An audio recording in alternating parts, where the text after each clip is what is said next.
अंधेरी बारिश से भरी उस रात एक पुरानी कार कच्ची सड़क पर आगे बढ़ रही थी। इंजन की तेज दहाड़ और मूसलाधार बारिश की आवाज मिलकर माहौल को और डरावना बना रही थी। अचानक ड्राइवर ने ब्रेक लगाया, कीचड़ उछला, टायर फिसले और कार झटके से रुक गई। ड्राइवर ने गाड़ी रोकते ही कहा कि इससे आगे वो 1 इंच भी नहीं जाएगा। सामने अभी आधा मील दूर गेट था। बारिश तेज हो रही थी और रात गहराती जा रही थी। पैसे पूरे दिए जा चुके थे, लेकिन ड्राइवर की आवाज में ऐसा डर था जिसे नजरअंदाज करना आसान नहीं था। उसने साफ कहा कि ये विरागपुर की हवेली है, जहां सूरज ढलने के बाद कोई भी नहीं जाता। अभी भी वक्त है वापस चलने का। लेकिन शहर से आया युवक अद्विक मल्होत्रा इन बातों को अंधविश्वास समझकर हंस पड़ा। उसने गाड़ी से उतरते हुए कहा कि यहीं छोड़ दो। छाता खोला और बारिश के बीच हवेली की ओर बढ़ चला। हर कदम के साथ हवा में अजीब सा संगीत घुलता जा रहा था, जैसे कोई बहुत पुरानी धुन हो। कुछ ही देर में वो हवेली सामने थी। गेट खुला हुआ था। अद्विक ने आवाज लगाई, कोई जवाब नहीं आया। तभी पीछे से भारी और थकी हुई आवाज सुनाई दी कि इतनी रात यहाँ नहीं आना चाहिए था। पलटकर देखा तो एक बूढ़ा आदमी खड़ा था। उसका नाम था शंभूलाल।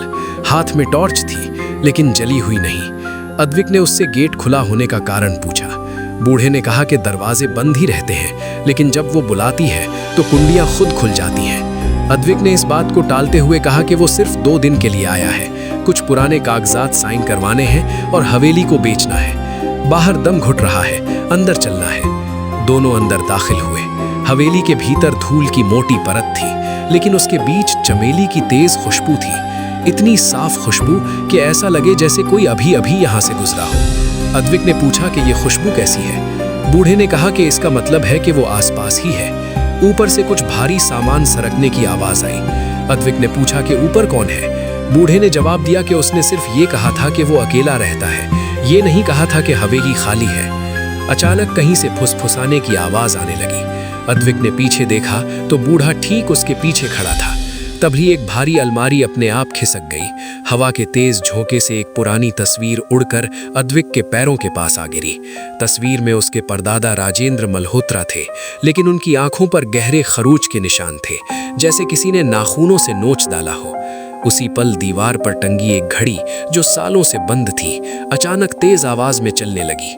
पूरा हॉल पेंडुलम की आवाज से गूंज उठा। अद्विक घबरा गया। उसने बाहर निकलने की कोशिश की, लेकिन मुख्य दरवाजा नहीं खुला। कुंडी खुली थी, फिर भी दरवाजा टस से मस नहीं हुआ। बूढ़े ने कहा कि अब ये दरवाजा तभी खुलेगा जब उसकी इच्छा होगी। उसी वक्त ऊपर लटकता झूमर कांपने लगा। सीढ़ियों के पास रखा भारी पीतल का गुलदस्ता अचानक पूरी ताकत से अद्विक की ओर फेंका गया। वो किसी तरह बच गया। बूढ़े ने कहा कि ये सब इत्तेफाक नहीं है, ये इंतकाम है। तभी सामने वाला कमरा अपने आप खुल गया। वही कमरा जहां अद्विक के परदादा ने उसे आखिरी बार देखा था। कमरे के फर्श पर कागज और पुरानी फाइलें बिखरी की। अद्विक जैसे किसी खिंचाव में वहां पहुंच गया। पीछे से दरवाजा जोर से बंद हुआ।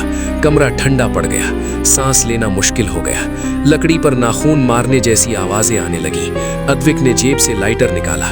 कांपती लौ में दीवारों पर लिखा दिखा, मेरा खून, मेरा बदला। फर्श पर ताजा खून फैला था। उसी पल एक औरत के रोने की आवाज गूंज उठी। कोने में रखी पुरानी कुर्सी अपने आप हिल रही थी। तभी दरवाजा खुला और शंभूलाल अंदर आया। उसने बिना समय गंवाए बाहर निकलने को कहा। दोनों एक गुप्त रास्ते से भागे। संकरी सुरंग की दीवारों में इंसानी खोपड़ियां जड़ी थी। सड़ी हुई गंध और नमी से सांस लेना मुश्किल था। किसी तरह वे हवेली के पीछे बने छोटे से मंदिर तक पहुंचे। वहीं शंभूलाल ने सच्चाई बताई। सालों पहले इस हवेली में ठाकुर उदयवीर सिंह रहते थे। एक शाम एक खूबसूरत औरत आई। नाम था मृणालिनी। अकेली, बेबस और बेहद आकर्षक।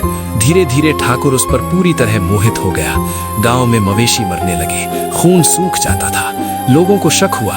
एक तांत्रिक ने सच बताया, मृणालिनी इंसान नहीं पिशाचिनी थी। अमावस्या की रात उसकी शक्ति सबसे ज्यादा होती थी। उसी रात उसने ठाकुर उदयवीर का खून पी लिया। गांव वालों ने उसे पकड़कर जला दिया। मरते वक्त उसने हवेली को श्राप दिया, जो मेरे खून से जुड़ा होगा वही मुझे वापस लाएगा। और तभी अद्विक को समझ आ गया कि हवेली ने उसे क्यों बुलाया था। हवेली आज भी खड़ी है और आज भी इंतजार कर रही है।